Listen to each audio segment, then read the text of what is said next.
একটা ছোট্ট ঢেউ সমুদ্রে নিজের সময়টাকে খুব এনজয় করছিল, বারবার দুলছিল, বাতাসের সাথে খেলছিল।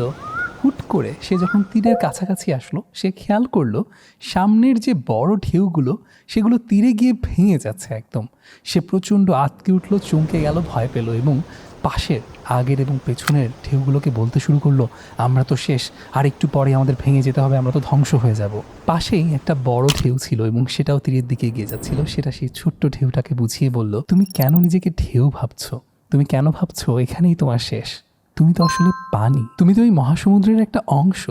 এখানে তো তোমার শেষ না, তোমার শুরু কেবল অন্য একটা রূপে। আমরাও কিন্তু অনেক সময় নিজেদের বর্তমান অবস্থানটাকে আমাদের সব কিছু, আমাদের অস্তিত্বের সর্বস্ব মনে করি। আমাদের নিজেদের অর্থবিত্ত, সামাজিক স্ট্যাটাস, প্রতিপত্তি, এই সব কিছু, কিংবা শারীরিক সৌন্দর্য, বয়স, তারুণ্য, এই সব কিছুকেই আমার অস্তিত্ব মনে করি। এবং যখনই এগুলো হারানোর মতো কোনো অবস্থা তৈরি হয়, আমরা অত্যন্ত অস্থির হয়ে উঠি। আমরা মনে করি আমরা শেষ হয়ে যাচ্ছি, বয়স হয়ে যাচ্ছে, মুখে ভাঁজ পড়ে যাচ্ছে, টাকা হারিয়ে যাচ্ছে, একটু দারিদ্র্যের দেখা পেয়েছেন, মনে হচ্ছে যেন সব শেষ হয়ে গিয়েছে। কিন্তু আসলে আমার সত্যিকার পরিচয় কি? আমার অস্তিত্বের শুরুটা কোথায়, শেষ কোথায়?